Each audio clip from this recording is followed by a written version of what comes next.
الحمد لله والصلاة والسلام على رسول الله أما بعد باب إذا تصدق على ابن وهو لا يشعر جب آدمی اپنے بیٹے کو صدقہ دے دے اور اسے اس کا پتہ ہی نہ چلے تو اس کا صدقہ قبول ہوگا اور اس بچے کے لیے حلال ہوگا یا نہیں۔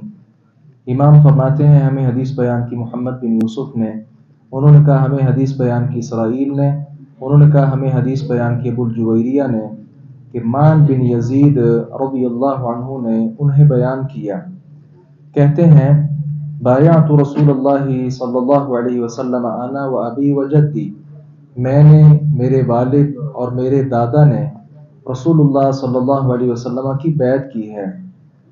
وخطب علی، اور آپ نے میرے لیے پیغام نکاح بھیجا، فانکحنی وخاصمت الیہ، پھر میرا نکاح کیا اور میں آپ کے پاس ایک مقدمہ لے کر گیا۔ کان ابی یزید اخرج دنانیر یتصدق بها، مقدمہ یہ تھا کہ میرے والد یزید رضی اللہ عنہ نے کچھ دینار صدقہ کیے، فوضعها عند رجل فی المسجد، اور تقسیم کے لیے مسجد میں ایک آدمی کے پاس رکھ دیے۔ فجئت فاخذتها، میں آیا اور وہ دینار لے لیے۔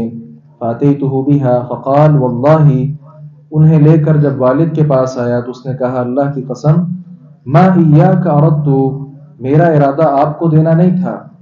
وخاصمتہ الی رسول اللہ صلی اللہ علیہ وسلم، یہ جھگڑا میں رسول اللہ صلی اللہ علیہ وسلم کے پاس لے آیا تو آپ صلی اللہ علیہ وسلم نے ارشاد فرمایا لک ما نویت یا یزید، یزید تمہیں وہ مل گیا جو تم نے نیت کی تھی۔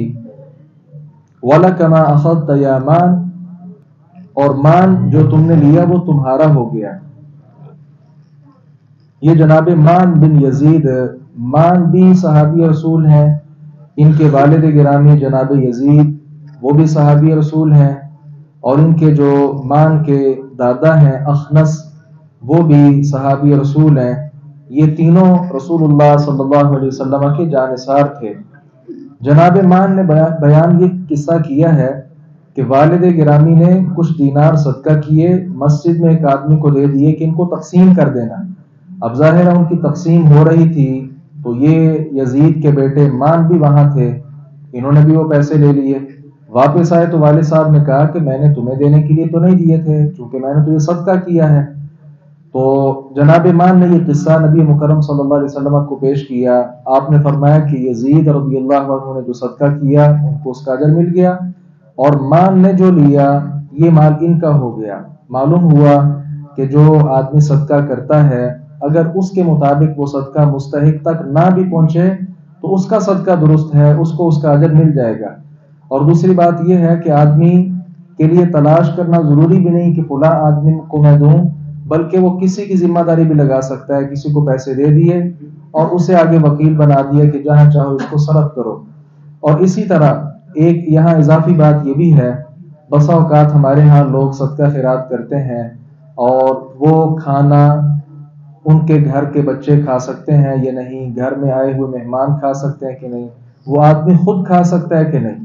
اس کے متعلق یہ ہے اگر اس نے وہ صدقہ کرتے ہوئے یہ نیت کی تھی کہ اس میں سے میں بھی کھاؤں گا اور میرے اہل و عیال بھی کھائیں گے تو اتنے حصے کا استثناء ہو گیا، لہذا وہ کھانا اہل گھر کے لیے، گھر والوں کے لیے بالکل درست ہے۔ بقیہ جو مال ہے وہ باہر مستحق افراد تک وہ صدقہ کر دیا جائے۔ اللہ تعالیٰ سے دعا ہے باری تعالیٰ حق بات کو سمجھنے اور اس پر عمل پیرا ہونے کی توفیق عطا فرمائے۔